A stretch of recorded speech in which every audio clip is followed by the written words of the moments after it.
La educación y su acción empática. La educación en casa en España, su encaje constitucional, ventajas e inconvenientes. Hoy vamos a hablar de un tema que ha cobrado mucha importancia en los últimos años, la educación en casa o el homeschooling. Es el término en inglés, educadores en casa. Este enfoque educativo en España sigue siendo un asunto controvertido y en constante evolución, aunque las familias que optan por esta alternativa se enfrentan a un panorama legal incierto. La creciente comunidad del homeschooling está fomentando un diálogo más amplio sobre la diversidad de métodos educativos y la necesidad de adaptarse a las distintas realidades de los estudiantes y sus familias. Durante el programa exploraremos por qué algunas familias han tomado esta decisión y defensores de la enseñanza en casa. Nos adentraremos en las diversas metodologías, recursos, retos que surgen en este camino educativo. Hoy tengo el placer de contar con la presencia de alguien muy especial para mí. A lo largo de estos últimos años, por diversas circunstancias, hemos compartido el amor por la educación y el deseo de contribuir a mejorar todo lo que podamos en este ámbito. Nuestras conversaciones, que a menudo incluyen nuestras decepciones personales y profesionales, nos sirven para animarnos mutuamente y para que nuestra actitud y empatía puedan ayudar a quienes lo necesiten. Jesús Jiménez Alfaro, inspector de educación desde agosto del 2018, es una de esas personas. Me enorgullece haber compartido momentos de estudio y trabajo que le llevaron a ser inspector. Sus áreas de especialización incluyen el derecho administrativo y educativo, la pedagogía y el desarrollo curricular y el análisis de funciones de la inspección educativa desde perspectivas económicas y organizacionales, donde también participa en investigaciones académicas. Además, ha colaborado en publicaciones sobre la responsabilidad patrimonial de las administraciones públicas en el ámbito educativo. En el ámbito práctico, ha brindado formación a docentes, como en las jornadas de AMPE sobre unidades didácticas para oposiciones. Es un gran formador, muy competente y tiene una increíble habilidad para transmitir conocimientos y habilidades educativas. Vamos a comenzar juntos este podcast para lograr una educación más personalizada y significativa. La educación y su acción empática, con Juan y Palencia y Sebastián Marín.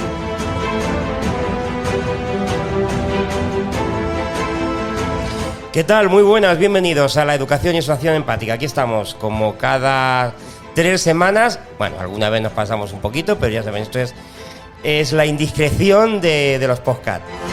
Digo que aquí estamos además con un tema francamente interesante, muy interesante diría yo, de la educación en casa, que creo que efectivamente cobró protagonismo a raíz del COVID, de la pandemia, que yo creo que ahí sí que hubo que todos, tanto profesores como alumnos, sobre todo los profesores, tuvieron que Cambiar el chip y de manera espontánea y casi sin preparación, pues ponerse al lío.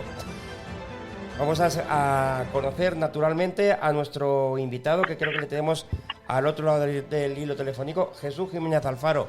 Jesús, ¿qué tal? ¿Cómo estamos? Pues muy bien, muchas gracias a los dos y por como has dicho, la excelente oratoria y presentación de Juani, que sabe que le aprecio un montón porque, como hemos hablado, a nivel profesional pues no tengo palabras y ya en lo personal pues ya se sale, o sea que no es... vivimos en un pueblo y todos nos conocemos, o sea que no porque yo lo diga, Juani es conocida por mucha gente del pueblo. Bueno, Jesús, es militar profesional en el Ejército del Aire, profesor en la Ha sido. También ha sido, no sé si es en la actualidad, profesor en la UNED, en la Universidad Nacional de Educación a Distancia. Estuve en la UNED trabajando. Ahí se me va corrigiendo. No te preocupes. También ha sido profesor en enseñanza privada, funcionario de carrera, cuerpo de profesor de enseñanza secundaria, especialidad de administración de empresas desde el año 2006, inspector de educación desde el año 2018 y en la actualidad es inspector en el servicio de inspección de Málaga. También en la actualidad oficial del Ejército de Tierra, modalidad de reservista, diplomado en gestión y administración pública, Madre mía, tiene un currículum impresionante. Es diplomado en empresariales, licenciado en economía, licenciado en administración de empresas, más de 3.000 horas en formación en diversos cursos, ponencias, congresos, ponente en sindicatos, cursos del Centro Regional de Formación del Profesorado, artículos en revista Supervisión 21. No has perdido el tiempo, Jesús. Bueno, es un resumen, esto es un hace resumen. lo que se puede, pero... Sí, pero bueno, dicho así, una cosa tras otra, bueno, pues perder el tiempo no lo ha perdido. No, desde no luego. lo ha perdido. No. A ver, yo mira, también, y como está Juan ahí y te lo puede corroborar, he tenido la gran suerte, y eso sí, que a nivel profesional he coincidido, como digo yo, con gente que me ha aportado bastante y mucho. Porque, por ejemplo, con Juan coincidí en el IE Gregorio Prieto y Peña, sí. yo puedo decir que teníamos un departamento que era, vamos, yo me sentía allí en la Champions League. O sea, Bueno. no, es verdad, ¿no? Te puedo decir, compañeros, Pedro, vos, si es que son todo gente conocida del pueblo, Trinidad Mejía, Juan y Palencia, es que todos, y es que los alumnos te pueden decir el nivel de los que te estoy diciendo nada más. Había una gran conexión y cuando hay una gran conexión había trabajas. feeling, ¿no? No, y él también estuvo bien, en la jefatura de estudios y la verdad que nos ayudaba mucho. Fue unos años muy bonitos, la verdad, y bueno, hemos tenido siempre un departamento en el cual abría las puertas a todo el mundo y hemos trabajado muy a gusto y yo, vamos, he aprendido mucho también de Jesús. Y en la última época ya, en su época ya de que iba para la inspección, pues bueno, bien. Bueno, vienes hoy a hablar de un tema francamente interesante, que es el de la educación en casa. Sí. Lo primero que habría que saber, porque bueno, yo sí sé que hay gente que sus hijos tienen pues llevan la educación en casa, desde casa. La primera pregunta que a mí se me planteó cuando te enteras de estas situaciones, ¿esto es legal? Yo supongo que sí, claro. A ver, esa es muy buena pregunta, porque aquí hay mucho lío y, a ver, yo te explico y además en mi forma de trabajar lo suelo hacer así, ¿vale? Entonces, la mayoría, y te hablo en general, ¿vale? La mayoría de las problemáticas que nos surgen casi siempre ya suelen estar resueltas por algún tribunal, ¿vale? Porque esa casuística casi siempre se ha dado y se ha judicializado y entonces yo lo que suelo hacer siempre pues es rebuscar ahí como una amiguita que como son las sentencias públicas vas mirando y vas viendo y esta situación está, ha judicializado ya en varias ocasiones y hay ya jurisprudencia tanto del Tribunal Constitucional y del Supremo, ¿vale? Entonces, si nos vamos a esta referencia, principalmente, esto no es por meterme muy técnico, hay una sentencia del Tribunal Constitucional, a ver, pues la digo, no me la sé exactamente, que además es de casualidad porque es de aquí de un pueblo de la zona que llevo yo aquí en Málaga, que es de Málaga, sí. Sí. Unos padres aquí que tenían a los hijos, en teoría desescolarizados en Coín y lo recurrieron todo y llegaron hasta el Tribunal Constitucional, que es la sentencia del 133 del año 2010, ¿vale? Del 2010. Es decir, sí, esa sentencia es muy aclaratoria, ¿vale? ¿Por qué? Porque si nos vamos a la esencia, legalmente no es legal educar en casa, ¿vale? Y no me voy a meter en los tecnicismos porque el lenguaje jurídico es un poco complicado, pero un resumen que si nos vamos al artículo 27 de la Constitución nos dice que la enseñanza, o sea, el concepto de enseñanza es obligatorio. Lo dice el artículo 27.4. La enseñanza básica es obligatoria y gratuita. Pero la gente que aboga por el homeschooling confunde enseñanza con escolarización, que dicen, bueno, como la Constitución deja el término de enseñanza así muy abierto, el artículo 27 no habla de escolarización. Pero claro, tenemos que tener en cuenta que la Constitución es la norma suprema que luego la desarrollan normas inferiores. Sí. Y la norma inferior, que son las leyes educativas, la LOCE, la LOE, en la actualidad la LOE modificada por la LOMCE, desarrolla y dice que la escolaridad es obligatoria desde los 6 hasta los 16. Entonces, eso es categórico, la escolarización es obligatoria. Luego está el tema... Bueno, termina y ahora yo te repregunto. Sí, no, y luego está el tema, pues, que cómo controlan el Estado esa escolaridad, que ahí está los claroscuros del tema del homeschooling. No sé si ha quedado muy claro, un poco técnico. Sí, en principio la escolaridad es obligatoria. Lo que te iba a decir es que, esa escolaridad entiendo que se pueda dar desde tu domicilio, a través de una organización que esté que adecuada para ello. Pregunto, ¿eh?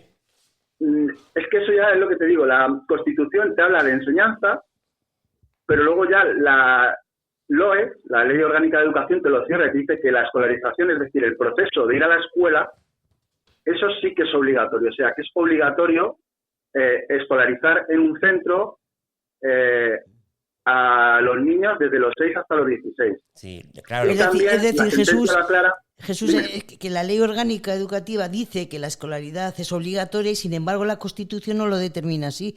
Por eso ese vacío legal y esa ambigüedad. Y ¿no es puestos eso? a eso, a ver, no es que yo esté ni a favor ni en contra, pero tú sabes, Juan, y que me gusta hacer un poco de abogado del diablo.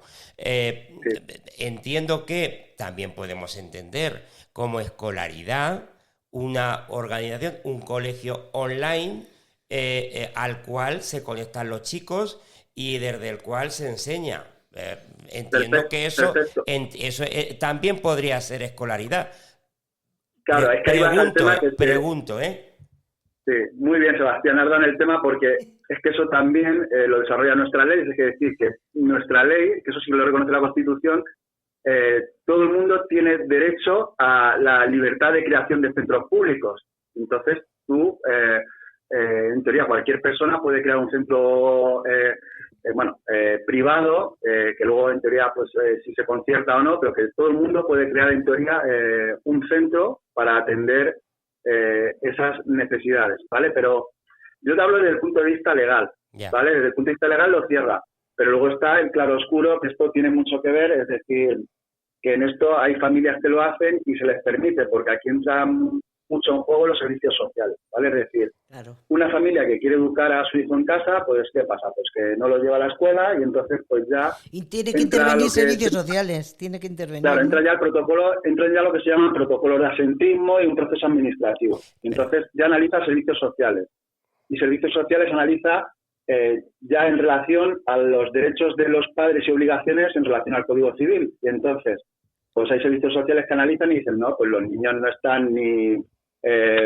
los padres están cumpliendo con sus obligaciones, ni están malnutridos, o sea, que no tienen ningún tipo de situación de riesgo o desamparo, y ahí no hay un encaje con el tema de que se está cumpliendo también las obligaciones y derechos del Código Civil con respecto a los padres y los niños, ¿vale? Aunque también me gusta remarcar, y estoy hablando todo desde el punto de vista legal, luego ya si queréis vemos los aspectos... Sí, a mí me gusta, estás hablando del tema del aspecto legal y estás hablando de unos supuestos que efectivamente son los que a priori más se nos pueden, o podemos imaginar o se nos pueden plantear, ¿no? De gente que, bueno, pues que o le resulta, que lamentablemente lo hay, y vosotros lo sabéis mejor que yo, pues que posiblemente le da igual que el chico vaya o no, o que se despreocupa por su situación personal de que si el chico va o no va a clase. Pero es que luego tenemos otro aspecto que ya entiendo que es de aquellos padres, por la razón que sea, prefieren que sus hijos pues vayan al colegio de manera online. Y esos casos existen. Y digo que existen porque yo pongo nombres y apellidos, lo que pasa que evidentemente aquí yo no voy a decir ni los voy a nombrar, pero esos casos existen. Es decir, de personas que actúan de padres, pero de la A a la Z son padres estupendos y que por alguna cuestión personal o no personal, que en eso yo no voy a entrar, deciden no llevar a los chicos al centro escolar, sino que el centro escolar entre en casa. Y eso, claro, tiene que ser a través de un colegio online, se me ocurre. Por eso digo que hay en esto hay varios prismas, Jesús.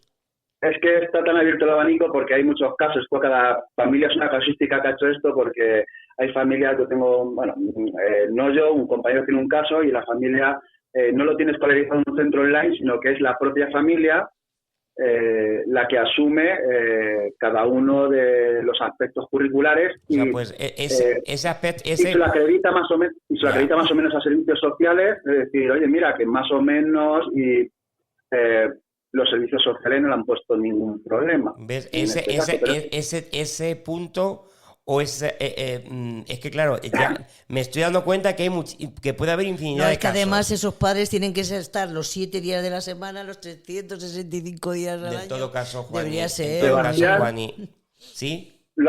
Sebastián ha dado en el clavo. Puede haber multitud de casos, porque esto está tan claro legalmente, pero como luego depende de los servicios sociales y luego depende de cada localidad, porque esto es así. Cada servicio social funciona de una manera diferente. Sí. ¿Vale? Luego, si quieres, yo también me gusta aclarar que yo soy muy políticamente incorrecto, esto lo sabe Juan, y decir, a mí me gusta hablar las cosas por su nombre. Aquí estamos para hablar claro. No se llama claro, hablando claro, pero mucho, nos gusta hablar claro. A mí me gusta mucho Emilio Calatayud, yo te digo mis modelos, a mí me gusta Emilio Calatayud, me gusta mucho Jesús Candel, el tristemente médico fallecido, a mí me gusta la gente que habla claro y dice las cosas pues como son, ¿vale? Porque dice las cosas como son. Entonces, hay servicios sociales que funcionan muy, muy, muy bien. En Andalucía dice que funcionan bastante bien y que los protocolos son más cortitos, más... Bueno, pero también hay servicios sociales que no funcionan tan bien. Yo Oye, igual, no voy a dar Jesús, nombre y apellido de localidades, pero donde yo sé que se denuncian ciertos casos verdaderamente... No, pero Cantabria, Andalucía y el País Vasco son sí, yo no sé. comunidades que los protocolos o las estas son más cortas. Que eso está, no sé si eso es así o no, corregirme, pero que eso va por localidades. O sea, sí, no también. por comunidades autónomas, sino por localidades. Oye, quizá no lo sé, Jesús. Es la impresión que yo tengo. Oye, Jesús, ya que hablando de servicios sociales, también intervendría...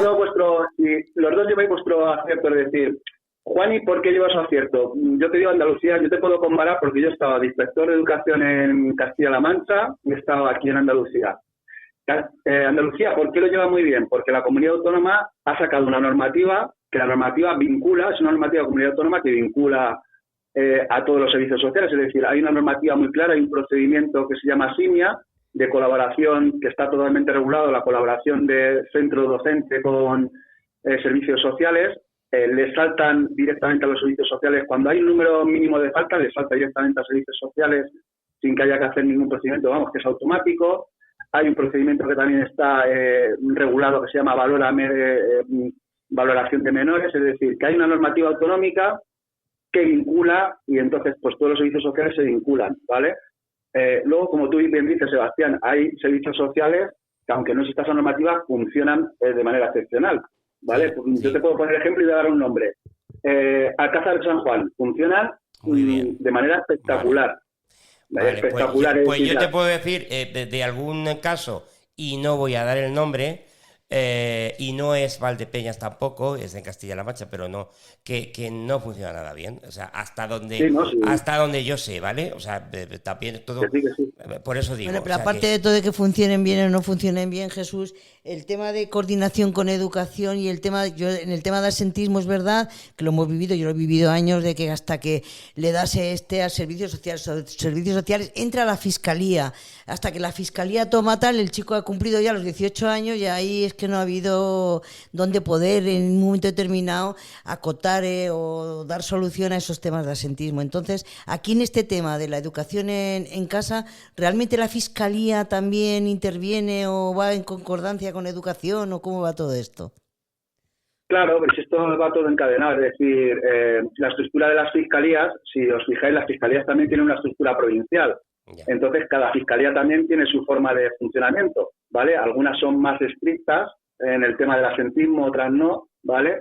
yo puedo hablar porque, vamos, la conozco personalmente, la fiscal de menores de Sevilla, pues ahí son muy estrictos, es decir, cuando se pasa el 25% de faltas, inmediatamente ellos ya lo tramitan como delito, ¿vale? Es decir, entonces ya también depende mucho de cada fiscalía también, porque no está estandarizado, no hay un procedimiento estandarizado de tanto número mínimo de faltas se actúa.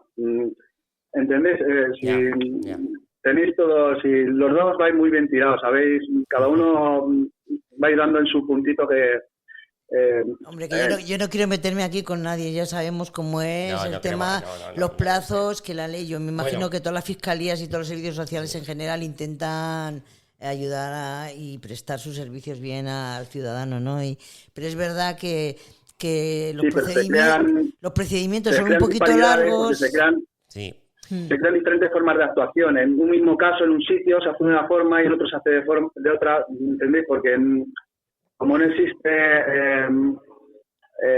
un protocolo estandarizado para todos, ¿vale? Es decir, que no existe, que debería existir, esa es mi opinión también. O sea, tío, a mí me gusta hablar claro y debería existir un protocolo unificado para decir, oye, mirar, tanto mínimo número de faltas, pues se abre tal, es decir, actuaciones conjuntas. Sí, tal, probablemente sería mejor. Una unificación. Lo hemos dicho muchas veces. Se llama unificación de criterio. Que a nivel de política, educación debería ser a nivel nacional o con coordinar o con sanidad y educación. ¿No? A mí me vais a permitir que rompa un poco esto, porque yo quiero volver al tema que confieso que me apasiona. Tenemos ya claro que hay una situación ahí de vacío, alegal, vamos a llamarlo como queramos. En la Constitución no hay nada contradictorio, pero sí hay un margen donde se puede permitir a la familia que lo desee educar a su chico en casa. Y por lo que veo, esto es lo que yo no sabía, esa educación puede venir incluso hasta de los propios padres. Hay casos que lo hacen los propios padres, sí. Vale. Entonces, si te parece, claro, no podemos alargar tampoco en acceso al programa, pero vamos a ver los casos más comunes que por ejemplo, en tu caso conoces desde tu experiencia de inspector. Tenemos ¿qué perfil de padres o qué perfil de familia son aquellos que deciden pues hacer que los padres de sus propios profesores? Lo digo porque como padre a mí esto me hubiese resultado muy difícil, Jesús, muy difícil. Sí. Porque yo creo que todos hemos dado alguna clase a nuestros hijos de lo que podíamos, pero claro, el caso justo, lo digo por los chavales, se me antoja dificilísimo. Yo por mi experiencia te digo perfil, mira, mi experiencia, yo solo he tenido un caso y mis compañeros han tenido, nosotros nos juntamos en grupo, tenemos grupos de coordinación y los casos son muy pocos, ¿vale? Si me lees por internet, no están cifrados porque no hay ninguna cifra oficial. Algunos dicen que son en España entre 2.000 y 4.000 familias que están por esta... por esta opción de educación propia, ¿no? Vamos a llamarlo así. Es una opción, es muy residual, ¿vale? Yo aquí en la costa, ya digo, estoy en el servicio de Málaga, aquí sí es más usual, ¿vale? Pero ¿por qué aquí el caso que veo más usual que es? Pues la gente extranjera, porque aquí hay, exactamente, aquí hay más población extranjera, hay una colonia importante de finlandeses, de irlandeses, entonces, pues, todas estas, hay algunas familias que optan por matricular a sus hijos, perdona, que está aquí. Nada. Que optan por educar a sus hijos pues en sistemas educativos extranjeros, ¿vale? De manera online. Ya. Y entonces, pues, esa es la casuística, si me dices que tampoco son muchos casos, pero el perfil más o menos aquí en la costa es ese, ¿vale? Pues familias de otros países, ¿vale? Finlandeses. Que lo hacen online con el país de origen. Exactamente, con el país de origen. Es que Irlanda sí lo tiene de forma legal, ¿no, Jesús? Claro. Bueno, y Finlandia. Con el país, lo hacen con el país de origen. Sí. Vale, y eso es legal. ¿Vale? Bueno, iba a decir que eso es legal, entiendo que estamos dentro de la legalidad. O sea, vale. Eso es lo que te digo, ya entra a servicios sociales, porque aquí instantáneamente cuando hay un número de falta, pues le salta a servicios sociales por el procedimiento este que os comentaba de SIMIA, y ya depende de los servicios sociales, pues los servicios sociales hacen las investigaciones oportunas y ya valoran si los menores están en situación de riesgo o no, y ya depende mucho del equipo de servicios sociales que le toque. Vale, pero vamos a ver. Si en el caso que tú estás hablando, que creo que es el mismo, pues de otros padres, que lo que decíamos, en este caso es porque son extranjeros y quieren que reciban la educación del país de origen, y luego está también los padres que lo tienen en un colegio online, pues no voy a entrar en los motivos, por los motivos que sean, deciden que sus hijos se queden en casa y acudan al colegio de manera online. Esto entiendo, Jesús, que efectivamente aquí las faltas son igual que en clase. Es decir, en el momento que se conecta el chico y que está ahí el chico atendiendo y haciendo los ejercicios o atendiendo, es lo mismo. Bueno, lo podemos equiparar al alumnado que tenemos en clase, ¿no? Claro, es que el procedimiento es el mismo, es que cuando falta un alumno es lo que os digo, la obligación legal es que el alumno vaya, entonces entender que también la ley lo que intenta es pues que tampoco se cuelen por ahí otros casos que no son exactamente pues lo que tú decías, Sebastián, casos de padres que no ejercen sus obligaciones y son niños que están desescolarizados, ¿vale? Que no. Sí, pero son casos diferentes. Claro, pero administrativamente te saltan igual por el número de faltas. Entonces, como no sabes la situación social que hay detrás, hombre, la puedes suponer por el contacto con las familias y todo esto, pero no sabes exactamente, ¿vale? Entonces, ese es el pequeño problema, que administrativamente el trato es el mismo, ¿vale? Y luego también sí me gustaría remarcar que también hay otro perfil, porque ese sí que se me ha dado, tengo un compañero que tiene el caso, es decir, padres que buscan esta vía para hacer otras cosas, es decir, porque no están de acuerdo con el tipo de educación y por ejemplo, sí, efectivamente. O no están de acuerdo con el tipo de educación, o no les gustan los centros que hay a su alrededor, en fin, exactamente, este tipo de cosas, sí. Eso, como lo has definido muy bien, Sebastián, cada familia es un caso diferente y todos entran ahí. Entonces, cada familia es un caso diferente, lo has definido muy bien. Entonces, ya si no nos vamos al tema legal, a mí si me dices por tema de pedagógico y... ¿Qué ventajas tendría? ¿Qué ventajas tendría el hacer? A ver, yo lo veo complicado la educación y una en casa, implicación de los padres impresionante. Bueno, por no hablar de los padres que hacen de profesores, que eso ya me parece alucinante. Pero bueno, y lo veo, no es por nada, pero lo veo muy difícil de llevarlo a la práctica. ¿Qué ventajas porque los profesionales sois vosotros. Yo hablo de punto de vista. Estoy totalmente de acuerdo con Sebastián, porque además ese es uno de mis argumentos que cuando he tenido un caso siempre lo he argumentado así en los informes que he tenido que hacer. Yo beneficios, Jesús, a ver. Si eres padre y lo eres igual que yo, y claro, por práctica, o sea, es que tú les puedes dar o les puedes enseñar una clase de apoyo, vamos a decirlo así, pero ya está. O sea, si te tuvieran que hacer caso para ponerse todos los días a darles clases, vamos, materialmente imposible. Es que mi argumento, ese es uno de mis argumentos, tengo muchos más, pero ese es uno de mis principales, es decir, que los profesores se forman durante muchos años, tanto en una materia como en pedagogía, y ya no solo la formación, es decir, que los años te van dando experiencia, y esto es como cualquier profesional, es decir, yo no voy a reparar el coche igual que mi mecánico profesional que me lo repara. Yo no voy a curarme la salud igual que mi médico profesional, y los profesores son profesionales y grandes profesionales, entonces... ese es el aspecto fundamental, que ese es uno de mis argumentos que tú bien dices, Sebastián, y yo además lo remarco, que además hay normativa para eso, es decir, nosotros tenemos normativa nacional donde los profesores tienen un nivel de exigencia tanto de titulación como de pedagogía, como de otras muchas cosas, que es bastante grande, ¿vale? Que les exigimos un nivel... ¿Y cómo se controla la educación que reciben estos chavales? De los autopadres, por así decirlo. Bueno, hay un procedimiento, luego al final me imagino. Es lo que os he dicho, es que es completamente, es que no está nada regulado, es que depende a quien le toque el caso, a quien le caiga en servicios sociales, y en este caso al inspector que le toque gestionar esto, ¿vale? Entonces, es lo que os digo. A mí, como me gusta hablar claro, este es uno de los grandes problemas. Yo este caso lo veo muy inviable, ¿eh? Sí, pero este es uno de los grandes problemas que tiene nuestro Estado y que como ciudadanos nos damos cuenta. Es decir, que tenemos grandes inseguridades jurídicas en muchos aspectos, que la obligación de crearnos seguridad jurídica son nuestros políticos. Es decir, el político debería ya, se da este caso, aunque sean casos residuales, dar una seguridad jurídica, es decir, dar unas normas y unas pautas, pues como pasa en Irlanda, es decir, mira, esto se hace o esto no se hace, y si se hace con estos requisitos.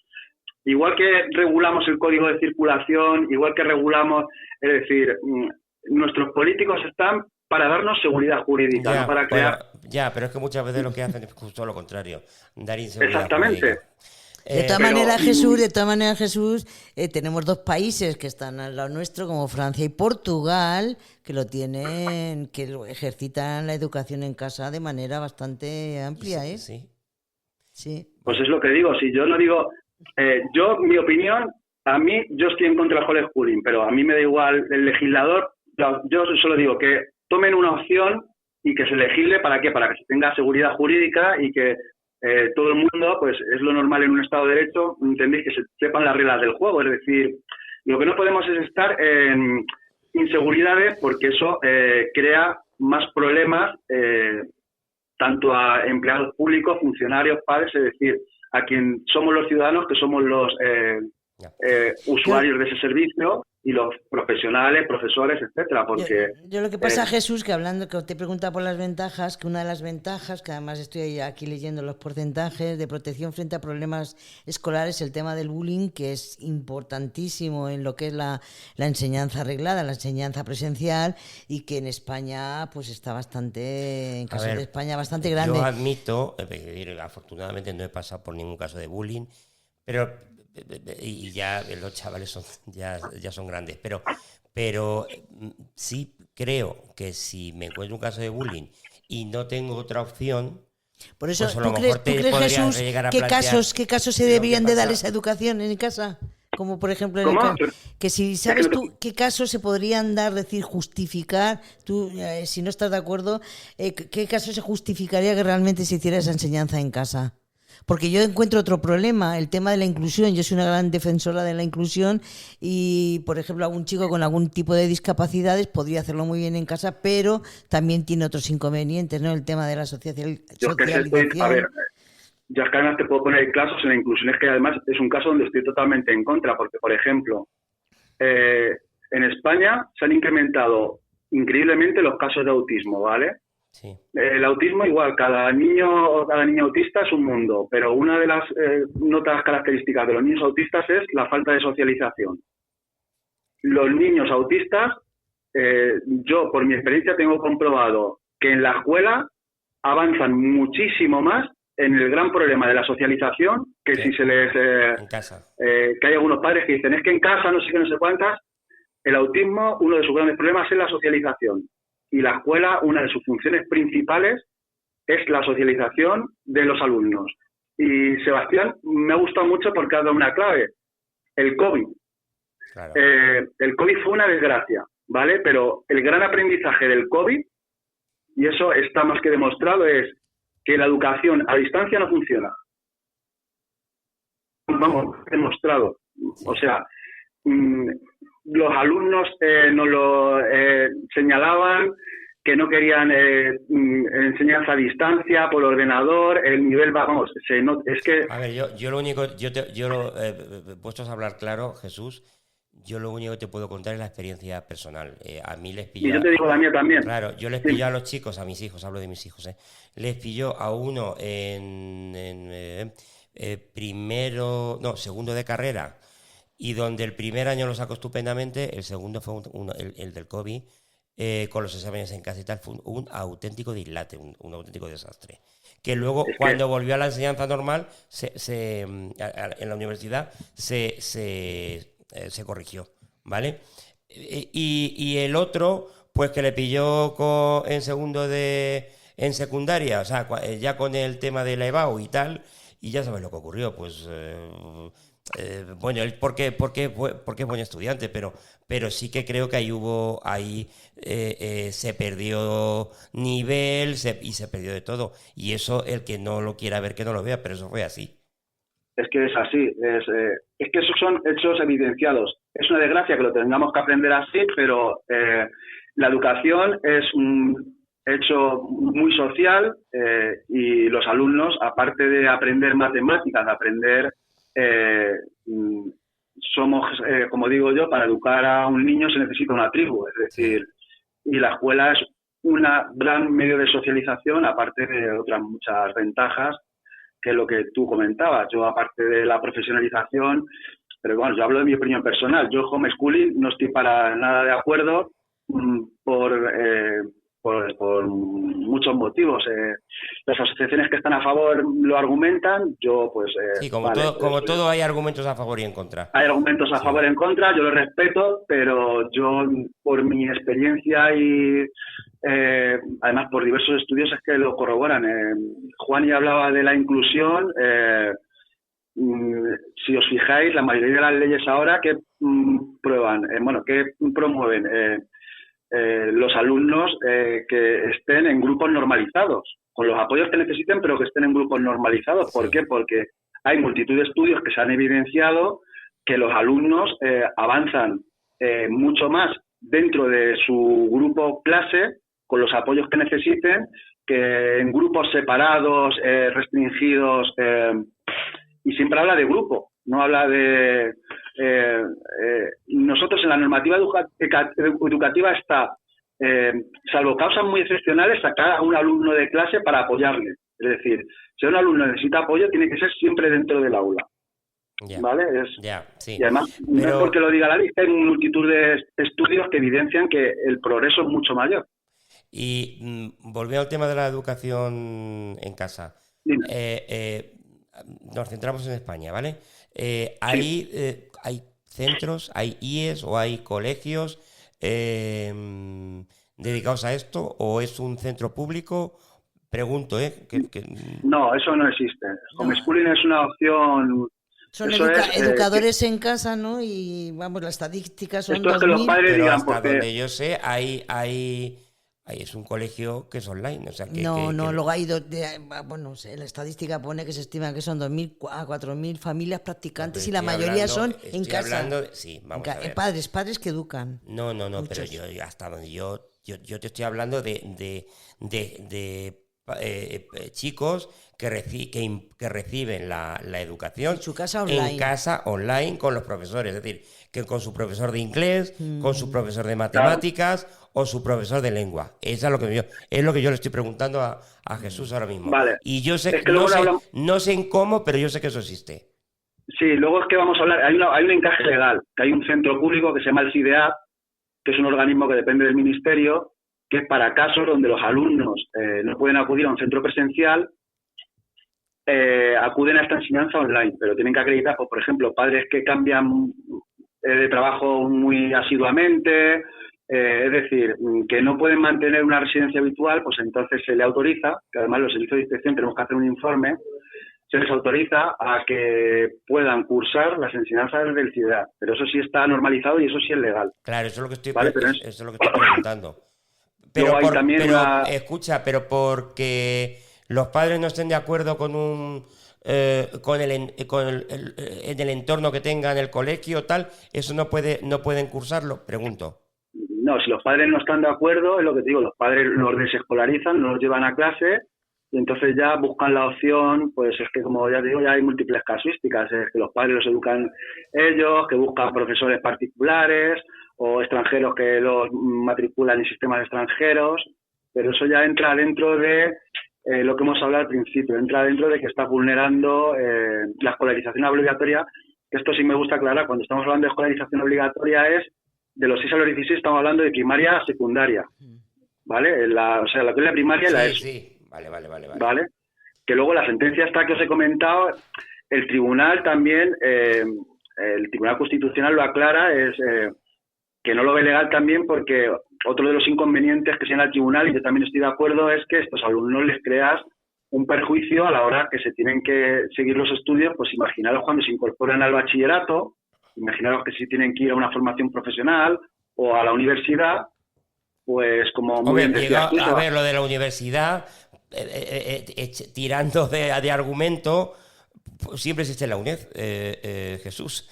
Pero claro... Sí, pero quiero decir que, como tú decías bien en el argumento, es decir, tú o tus recursos llegáis al mismo nivel que tienen un profesor profesional. Ya te digo, le vas a dar ya te digo yo. Tú le estás dando la educación en casa. Le vas a dar el mismo nivel de matemáticas, de lengua. ¿Entendéis? Que eso es uno de los argumentos del Tribunal Constitucional y eso estoy totalmente de acuerdo. Es decir, lo que os he dicho al principio, yo no llego al nivel de profesionalidad de mi mecánico, es decir... Y luego, a mí me gustaría también remarcar también que cuando el Tribunal Constitucional habla de esto, a mí me gusta que son los mejores juristas que hay en España. Entonces, lo que hacen es respetar muy mucho los derechos de cada una de las partes. Entonces, aquí también el Tribunal Constitucional lo que hace también es defender el derecho de los menores, que aclara muy mucho que el derecho a ir al colegio es del niño, no del padre, ¿vale? Porque el niño tiene derecho a ser educado en igualdad de condiciones. ¿Entendéis más o menos? Sí. A ver, sí, lo entiendo perfectamente, pero me doy cuenta que está todo, como tú decías al principio, muy abierto y todo es interpretable. Y mientras nos movamos en ese rango, pues aquí se puede dar cualquier cosa, Jesús. Sí, vale, implica el derecho del niño a que se pone en riesgo, ¿no? Hay varios derechos, el derecho de poder estudiar como tú quieras, ¿no? El derecho que el padre puede elegir de la educación de su hijo, ¿no? ¿No, Jesús? ¿O no hay varios derechos ahí que pueden estar confrontados? No sé. Claro, hay derechos confrontados, pero también tenemos que tener en cuenta que la Ley del Menor del año 96 siempre te habla que cuando hay confrontación de derechos, el interés superior del menor está por encima de todo, siempre. Entonces sí, está el derecho de los padres, pero está el derecho de la educación del menor a ver si me entero bien, el derecho de la educación del menor con el derecho de escolarización. Eso es distinto, ¿no? Claro, aquí siempre, en el ámbito del derecho, siempre confrontamos derechos. Como digo yo siempre, no existen derechos ilimitados, es decir, mis derechos terminan donde empiezan los tuyos. Entonces, siempre es, ¿dónde ponemos el límite? Pues es difícil, ¿vale? Sebastián vuelve a dar en el es decir, existe tal amplitud... Hoy está sembrado, Sebastián, ¿eh? No, a ver, confieso que es un tema que me apasiona. Pues probablemente, a ver, también te digo que probablemente por esos meses tan horribles que pasamos en casa y que yo los recuerdo, no los recuerdo nada bien, Jesús, me estoy refiriendo al COVID y vi lo que había y yo recuerdo aquellos exámenes y aquella movida que es que... Fue muy duro, la verdad. Fue muy duro y yo creo que los chicos no estaban nada incentivados y yo creo que vosotros los profesores pues era complicado impartir fue muy complicado, fue muy complicado. Yo a mí me tocó la zona de Tomelloso, que fue la zona cero, que eso nadie lo reconoce, que le llamaban el Wuhan de la Mancha. Sí, lo recuerdo perfectamente. Yo estaba en la zona de Tomelloso, Pedro Muñoz, esa fue mi zona, y eso fue un desastre. Y también, a mí es que me gusta, como he dicho, me gusta hablar claro, no sé, a los empleados públicos se les ha reconocido, a los médicos, a los militares, que lo hicieron todo espectacular, pero a los docentes no se les ha reconocido. Pues yo creo que efectivamente teníais... No, pero mira, te voy a decir un aspecto fundamental que nadie se lo ha reconocido, es decir, mira, mientras que un montón de sitios estaban cerrados, no se nos dejaba pasar, se tenía que hacer todo mediante llamadas, mediante videoconferencias, los colegios estaban abiertos. Y hemos tenido profesores, y eso es así, y lo hemos vivido, sobre todo los profesores de infantil, gente que se dedicaba, auxiliares que de comedor, estaban en aulas con niños sin mascarilla. Madre mía. Aulas de infantil que recuerdo, pues por ejemplo en Castilla-La Mancha, la ratio estaba en 25 alumnos. Pues imaginaros, profesores, cuando no sabíamos cómo iba a evolucionar este virus, meteros con 25 niños sin mascarilla en aulas, y eso, sin saber lo que pasaba, y trabajando y dando clases. Y luego aparte, que yo me acuerdo perfectamente, mandando mensajes que no casaban con lo que es la realidad técnica y lo que nos decían los médicos, porque yo me acuerdo que se les trasladaba y yo decía, eso no es así, es que los niños pequeños contagiaban menos, que eso es completamente falso. Los niños pequeños... En aquellos tiempos yo creo que se decían auténticos barbaridades. Claro, pero es que los niños pequeños, los médicos te lo decían, no es que contagien menos, es que tienen menos capacidad pulmonar, expulsan menos carga viral, pero la expulsan, es decir, que contagian, que entendéis que no es... Y ha habido, pues eso, profesores y profesoras que pues han estado trabajando en lo más duro, pues igual que médicos y todo eso, pero eso no ha salido en prensa, que incluso yo lo valoraba y incluso eso hasta vulneraba la prevención de riesgos laborales de los docentes. Pero totalmente, pues pero totalmente, absolutamente.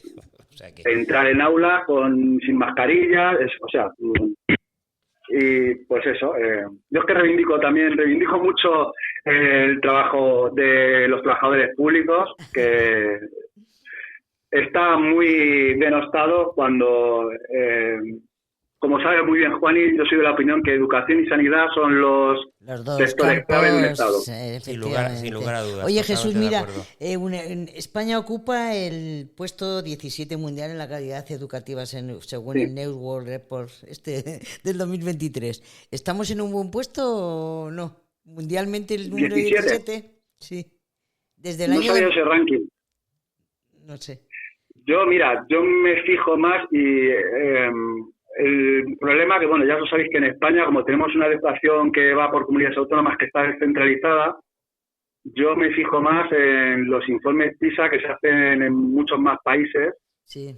Y hay comunidades autónomas que están muy, muy, muy bien en PISA, ¿vale? Que estamos a nivel de los más altos, de Finlandia, de los países más altos, y luego sí hay comunidades que van, pero sí, hay algunas comunidades que en tema educativo van muy bien y, vamos, no se suele saber, pero vamos, por ejemplo, Castilla y León está al mismo nivel de Finlandia en las pruebas PISA. Pues yo creo que ahí había que hacer también una equiparación.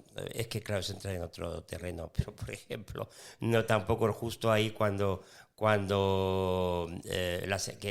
la EBAU sea distinta y que un caso sea mucho más fácil y otros no. Pero es entrar en otro terreno, claro, Jesús, que yo creo que si quieres quedamos en otro momento y lo argumentamos. Este es otro debate, pero ahora también en otro medio. Es decir, esto es el mismo problema que te decía antes, inseguridad jurídica. Es decir, estamos en una constitución que dice que todos somos iguales y creamos desigualdades cuando deberíamos el Estado debería crear unas normas de igualdad para todos y luego cierto margen de libertad, pero una igualdad, ¿entiendes? Porque ahí se crea una clara desigualdad a la hora del acceso a la universidad. Porque eso, a mí me gusta hablar claro, eso lo saben los alumnos. Hay comunidades donde es más fácil la EBAU y otras donde es más difícil. Pero eso es evidente, Jesús, eso es evidente, pero escucha, eso no... esto nos emplazamos para otro programa, porque ese es otro tema súper interesante. La educación y su acción empática.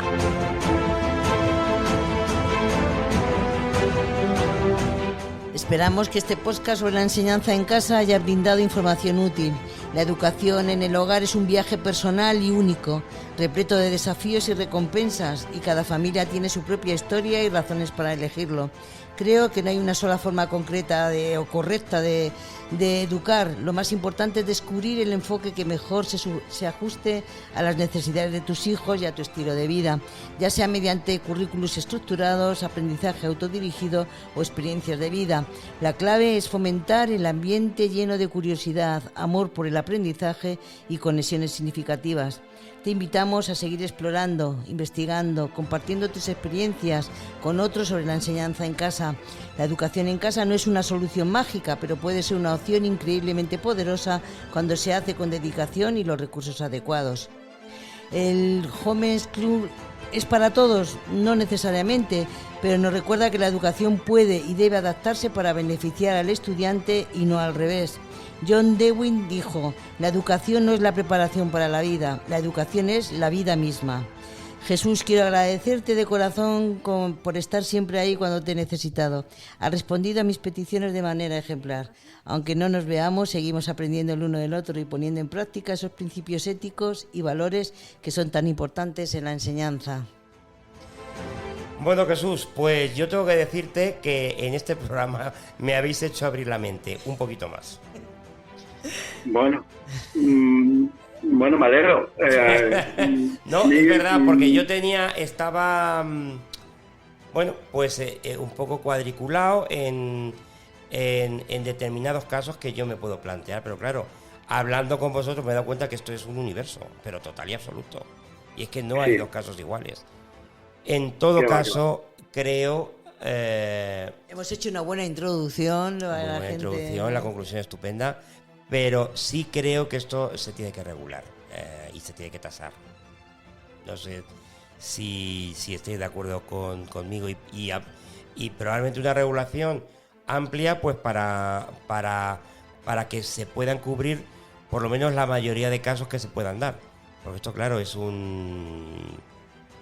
cada hogar es un universo educativo total, vamos. Totalmente de acuerdo. Es una de mis cosas, lo que se habla de la seguridad jurídica, se tiene que regular, y para eso, en teoría, tenemos unos políticos que deberían ponerse las pilas en regular. Ya, pero es que es el problema, ese es el problema, los políticos, Jesús, los políticos. No, si el problema, y a mí me gusta porque está en la Constitución, es decir, las cámaras legislativas abren de septiembre a diciembre y de febrero a junio, y ya está. Ya está.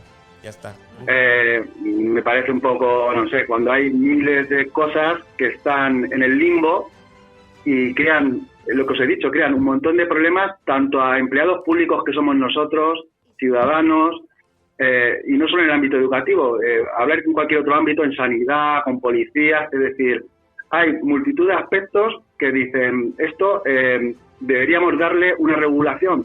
Por un lado, por otro, por donde sea, pero marcar las reglas del juego, que para eso es un Estado de Derecho, es decir, vivir en sociedad es vivir con unas reglas. Así es, Jesús. Bueno, pues te agradecemos muchísimo que hayas estado con nosotros aquí en la Educación y Situación Empática y bueno, se me ocurre ya un par de programas más contigo, Jesús.